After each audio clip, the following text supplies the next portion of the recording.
이번 시간에는 서비스의 특성에 대해서 정리를 해볼까 합니다. 여기에서는 몇 가지 기준점을 가지고 우리가 서비스 특성에 대해서 좀 알아보려고 하는데요. 첫 번째로는 경제적 관점에서 경제적 특성을 좀 알아보도록 하겠고요. 그리고 사회적인 특성, 그리고 심리적인 특성, 그리고 일반적으로 우리가 서비스를 어떻게 이해하고 있는지에 대한 일반적 특성을 정리를 해보도록 하겠습니다. 그리고 마지막으로는 서비스의 부가적인 그런 서비스 기능을 가지고서 어떤 특성들을 나타내고 있는지에 대해서 이렇게 총 5가지의 기준점을 가지고 서비스 특성에 대해서 정리를 해볼까 합니다. 네. 우선 먼저 경제적 특성에 대해서 정리를 해보도록 하죠.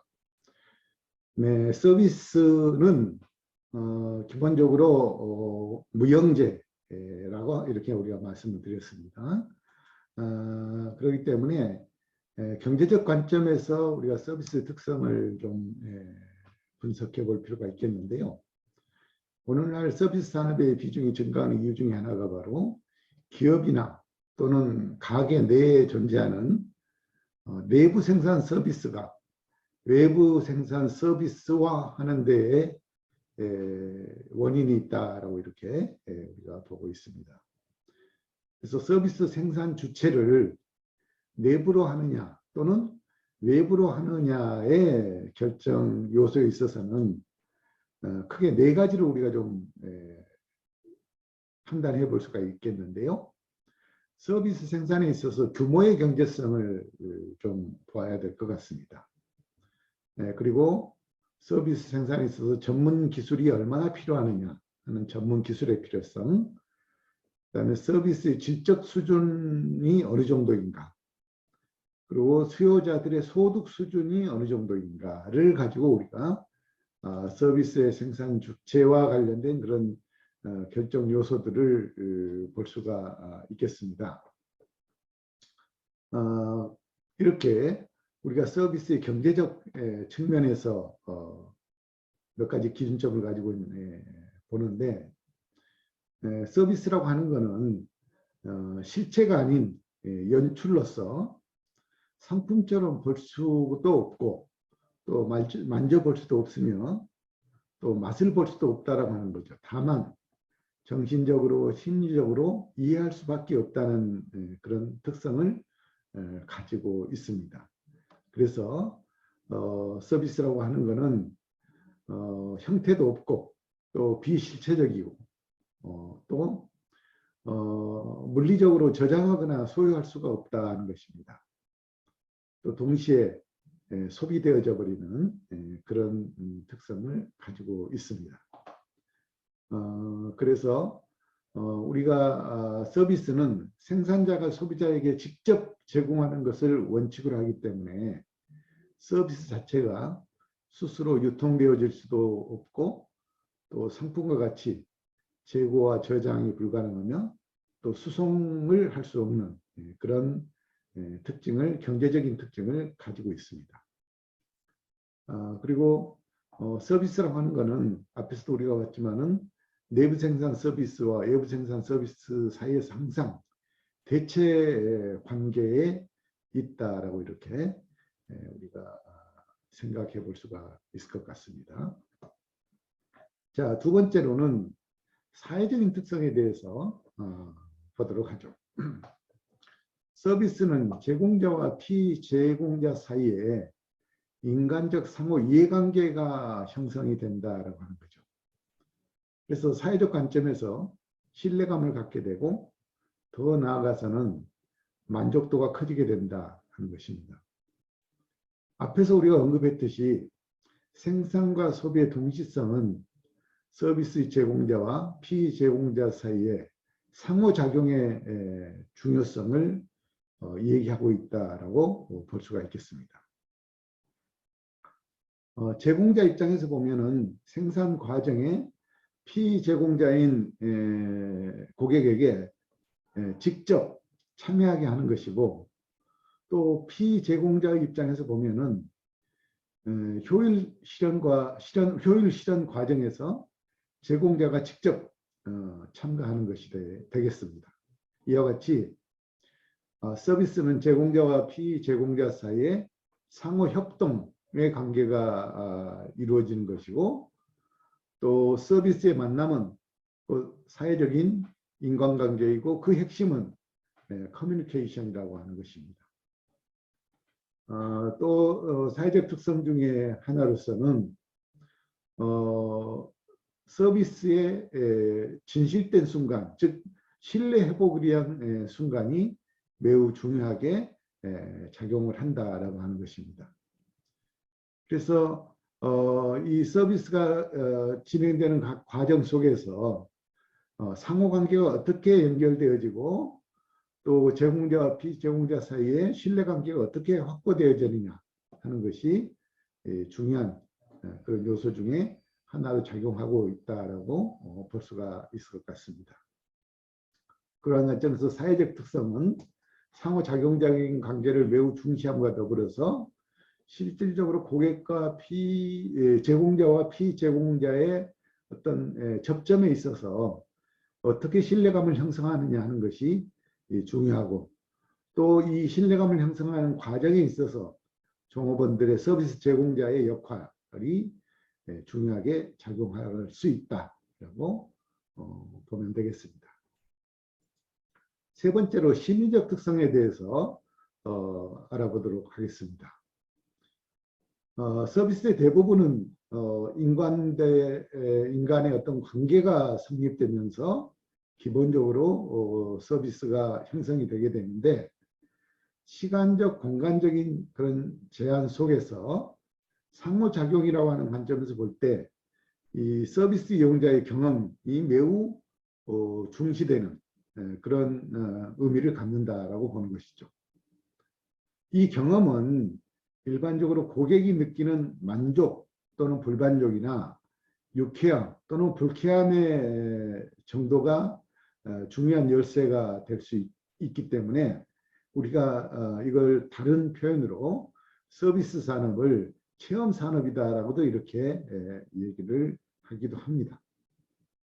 결국 이러한 서비스 산업은 경험을 매우 중시하는 그런 관점에서 어떻게 느끼고 체험하느냐가 매우 중요하고, 결과적으로 그 과정을 통해서 서비스 제공자가 어떤 경험을 바탕으로 어떻게 기억하는가가 중요한 그런 요소가 될 수 있고, 이는 곧 서비스 이용 고객의 재방문 의사결정하고도 직접적으로 연관되는 그런 요소다라고 보실 수가 있을 것 같습니다.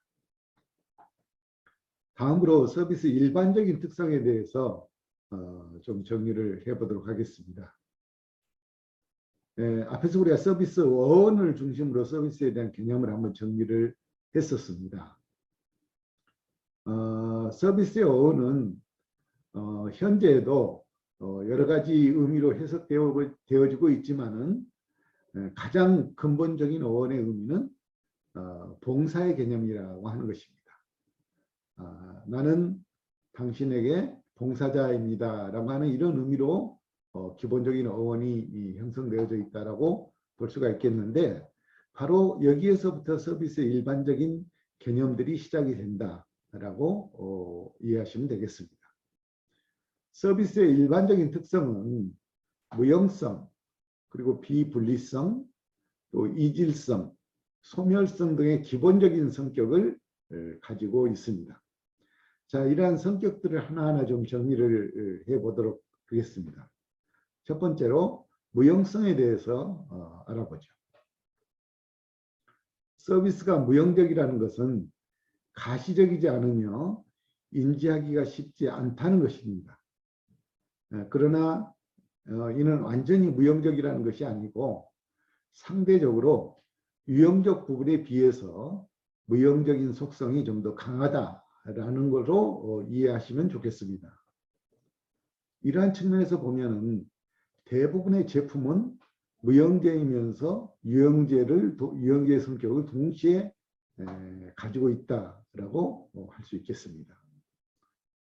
서비스는 일반 물리적인 상품과 달리 실제로 구매하기 전까지는 보이지도 않고 또 맛볼 수도 없고 또 냄새를 맡을 수가 없습니다. 그러므로 고객의 입장에서는 무형성에서 오는 불확실성을 유형의 대상인 서비스로 이렇게 이해하고 받아들이면 좋겠다라고 볼 수가 있겠습니다. 두 번째로 비분리성에 대해서 정리를 해보겠습니다. 레스토랑 사업의 서비스 거래가 일어나기 위해서는 서비스 제공자와 또 고객이 함께 존재해야 한다는 것은 불가분의 특성을 가지고 있습니다. 그렇기 때문에 고객을 응대하는 서비스 제공자인 종업원은 상품의 일부라고 할 수가 있죠.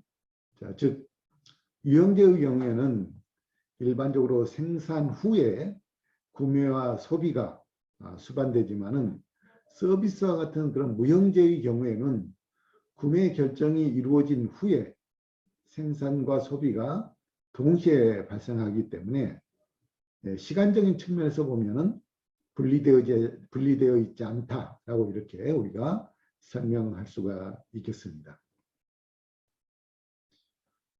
세 번째로 동시성에 대해서 알아보죠.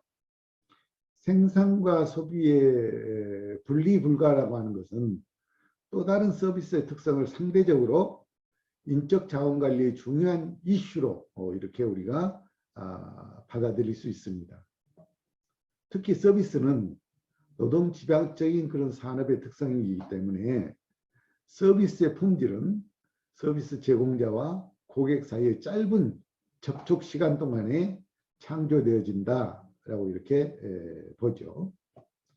자, 이렇게 사람을 중심으로 진행되는 서비스는 고객과의 접촉 순간에 품질이 결정되기 때문에 현장 서비스 요원의 철저한 사전 교육이 매우 중요시 되고 있고 또 특히 품질 관리가 서비스 제공 과정에서 실행되는 그런 연유는 생산과 소비의 동시 발생이라고 하는 사전에 서비스를 생산할 수 없는 이런 것들에 의해서 동시성이라고 하는 의미가 매우 중요하게 설명이 되어지고 있고 또 이러한 동시성은 사전의 품질 관리 자체가 쉽지 않고 또 일정 부분 시간의 제약을 강하게 받는다라고 하는 점들을 강조하게 되겠습니다.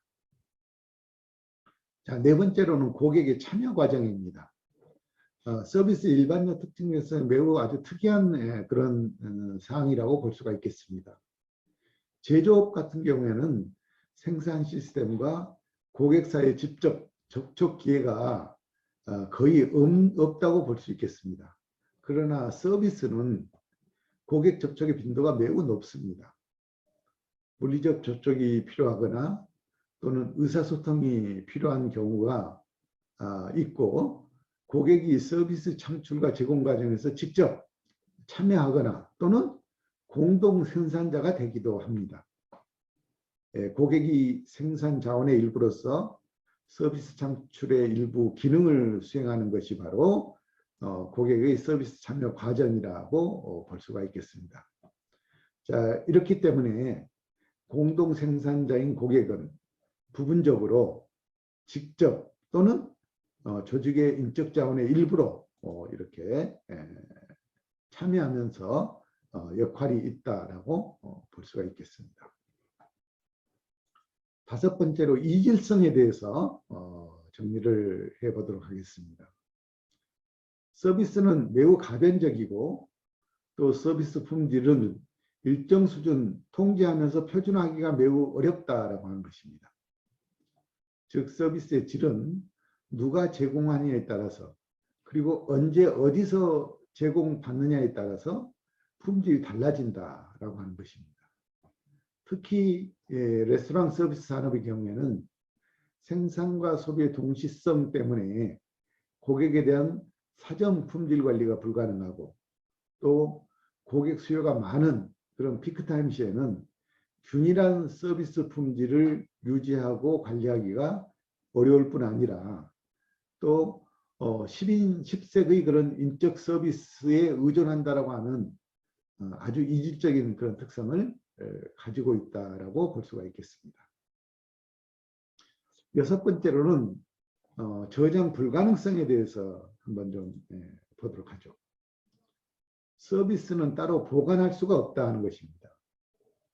시간과 분리해서 생각할 수도 없다 하는 것이죠. 자, 이와 같은 것들은 유형제와는 달리 창고에 저장할 수 없을 뿐만 아니라 일정 시간 내에 판매되지 않으면 서비스는 곧 소멸해 버린다는 점이죠. 그러므로 서비스 업체의 수익을 극대화시키기 위해서는 서비스 재고가 발생하지 않도록 또 성수기와 비수기에 효율적으로 효과적으로 수요 능력을 조절할 수 있는 이런 관리가 되어야 한다라고 볼 수가 있겠습니다. 서비스 일반적 특성 마지막으로 노동 집약성에 대해서 보도록 하겠습니다. 서비스 산업은 사람과 사람의 관계에서 주로 이루어지고 발생이 됩니다. 특히 레스토랑 산업의 경우에는 주방 및 홀의 노동 강도가 매우 강한 편이고 또 고도의 전문성과 기능적인 숙련도가 요구되고 있기 때문에 사람에 의존하는 그런 부분이 많고 상품 생산전 요소가 매우 강하며 또 인건비 비율이 높다라고 이렇게 볼 수가 있습니다.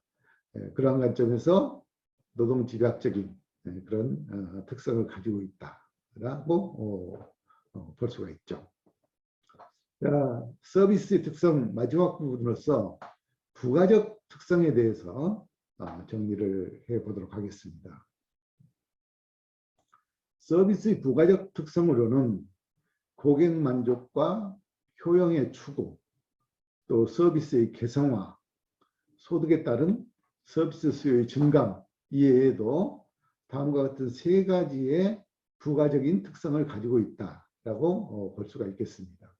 첫 번째, 고객 만족과 효용의 추구입니다.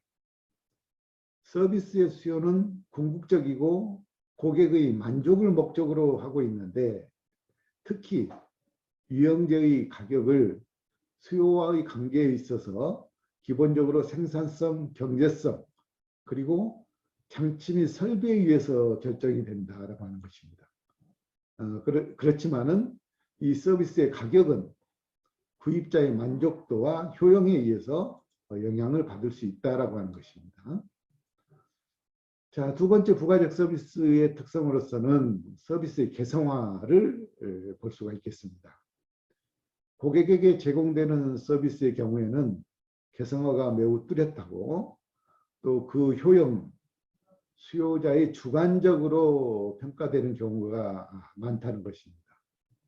또한 서비스는 제공된 후에야 비로소 서비스의 질을 고객에게 판정받을 수가 있기 때문에 서비스 품질의 균일화가 매우 어렵고 또 관리 자체가 쉽지 않다라고 볼 수가 있겠습니다. 자, 세 번째로는 소득에 따른 서비스 수요의 증가가 나타날 수 있다라고 하는 것이죠. 소득이 증감에 따라서 서비스 수요에 대한 증감의 폭이 심한 것이 바로 서비스 산업입니다.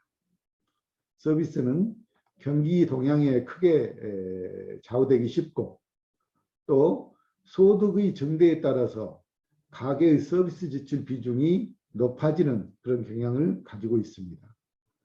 그렇지만은 또 불경기나 소득의 감소가 일어날 경우에는 서비스 지출이 급격하게 줄어드는 그런 경향도 동시에 나타내고 있습니다. 이와 같이 서비스는 일반적인 특성을 토대로 하되 그러한 여러 가지 주변의 환경의 변화나 또 시장의 여건에 따라서 부가적으로 서비스 특성이 달라지고 있다라고 하는 것을 알 수가 있겠습니다.